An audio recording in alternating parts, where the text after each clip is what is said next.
Welcome students. Today we are going to study about cytoplasm and different cytoplasmic organelles. Cytoplasm is a fluid or semi-fluid matrix present between the plasma membrane and the nuclear membrane. It means it is the part of protoplasm present outside the nucleus. It is sometimes clear and sometimes non-clear fluid-like structure. So let's study about it in detail. The cytoplasm is the jelly-like matrix present in between the plasma membrane and the nuclear membrane. It has following three components: the cytosol, cell organelles and cell inclusions. The cytosol is the liquid part of cytoplasm which is nearly transparent. It contains about 90% of water, various cell organelles and inclusions in it. Cytosol also contains ions and some biomolecules. It contains minerals, sugar, amino acids, nucleotides, enzymes, vitamins, etc. These substances are necessary for biosynthetic process of the cell. The cytosol also contains waste materials. All these materials may be present either as solutions or as colloids. So basically it is the fluid part of the cytoplasm. Following are the functions of cytosol. Basically, cytosol or cytoplasm has 5 functions. The first function is that it is the site of metabolic processes of the cell. All the metabolic processes generally takes place inside this cytosol. The next function is that it is a storehouse for the raw materials needed for metabolism in both the cytoplasm and the nucleus. While studying about nucleus, we have studied that nuclear membrane contains nuclear pore and those pores allow substances to transfer from cytoplasm to nucleoplasm. So, the cytosol acts as a storehouse for the raw materials and these are continuously supplied to nucleoplasm as well according to the need. Cytosol distributes the nutrients, metabolites and enzymes inside the cell. It brings about exchange of materials between the cell organelles. Being the fluid structure, it helps in movement and transport of materials between different cell organelles. It also exchanges materials with the extracellular fluid or with the external environment. So, it helps in internal as well as external exchange of materials also. And the fifth function of cytosol is that its streaming or the movement serves many functions inside the cell, like movement in amoeba by formation of pseudopodia. So these are basically different functions of cytosol. The second part is the cell organelle.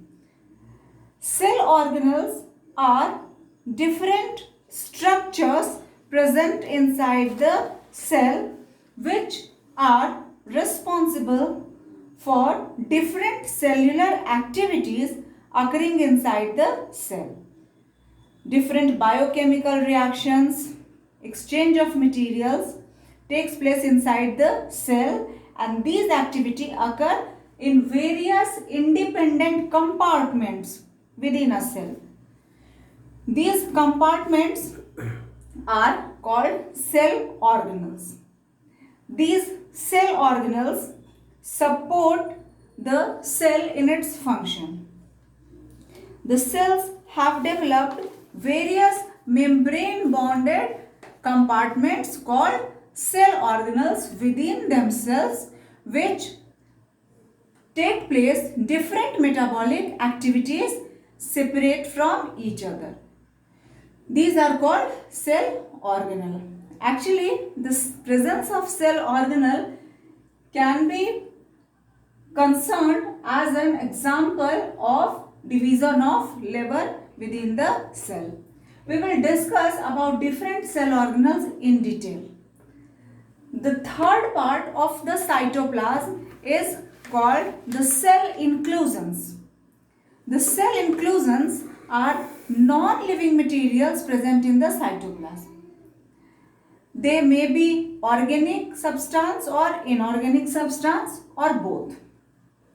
The common cell inclusions are like food materials, secretions from various organelles, excretions and inorganic substances.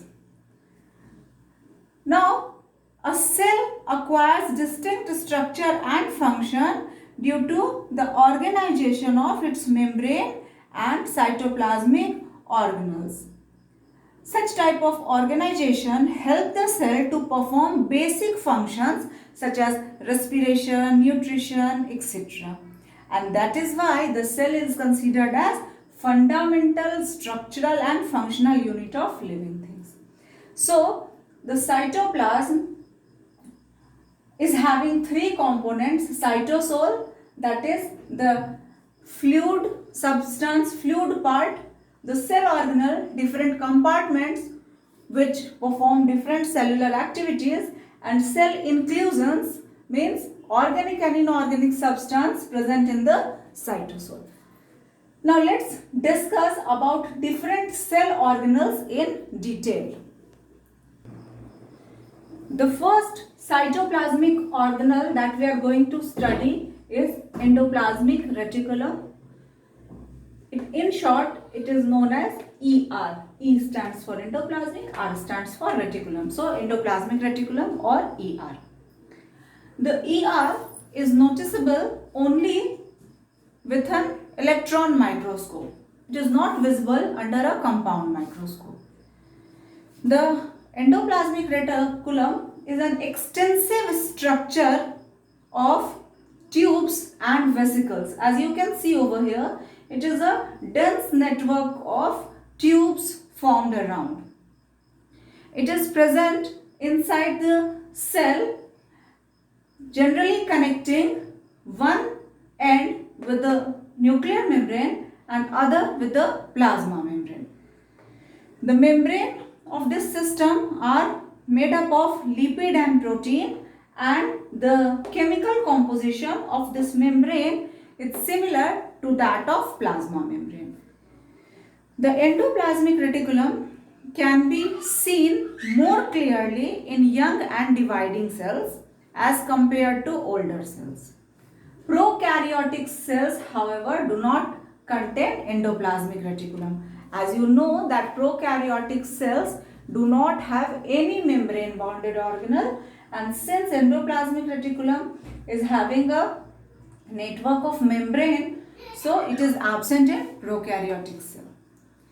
Depending upon the structure, the endoplasmic reticulum is of two types. Two types are rough endoplasmic reticulum and smooth endoplasmic reticulum. As the name suggests, the rough endoplasmic reticulum appears rough under a microscope, and this is because of presence of these grain-like structures called ribosomes over the entire surface. You can see the granular structures, which are ribosomes in fact, are present on this outer membrane, and hence it appears rough. Such type of endoplasmic reticulum which have ribosomes on its surface are called rough endoplasmic reticulum. Ribosomes are actually the sites of protein synthesis. Hence, it can be concluded that RER helps in synthesis and transport of protein. The RER is a cell organelle which is the site of attachment of ribosome, and it can be considered as site which helps in protein synthesis. The other type of endoplasmic reticulum is called ACR, that is smooth endoplasmic reticulum. Again, the name suggests that it appears smooth under a microscope, and it is smooth due to absence of these ribosomes on its upper surface. So, the smooth endoplasmic reticulum is a part of ER which lacks ribosomes on its upper surface. The ACR helps in the synthesis of lipid molecules. It is not at all connected with protein synthesis. It forms the transport vesicles in which the large molecules of proteins and lipids are transported from one cell to another cell. Some of protein and lipids which are synthesized in the cell with the help of ER are utilized in building the cell membrane. The formation of cell membrane is called membrane biogenesis. It is a process which takes place when cell membrane gets damaged, ruptured, or when cell is growing in size. Since cell membrane is made up of lipid and protein, for growth of cell membrane, protein and lipid is required, which is supplied with the help of RER and SER respectively, and the process of formation of cell membrane is called membrane biogenesis. Let's just overview the difference between RER and SER. The RER mainly contains ribosomes on its upper surface and hence it appears rough. ACR is free of ribosomes and hence it appears smooth. RER helps in synthesis of protein. ACR is responsible for synthesis of lipids.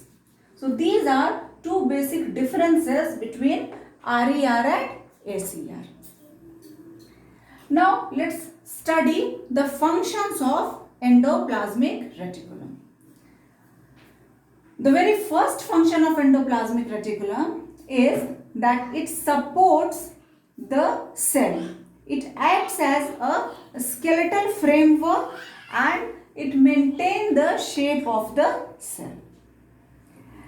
The second function of both the endoplasmic reticulum, SER and RER, that it helps in transport of material from one part of cell to other. As it forms tubular structure, it helps in transport of material of one side to other side or from one cell organelle to other one. So, it is also responsible for transport of materials.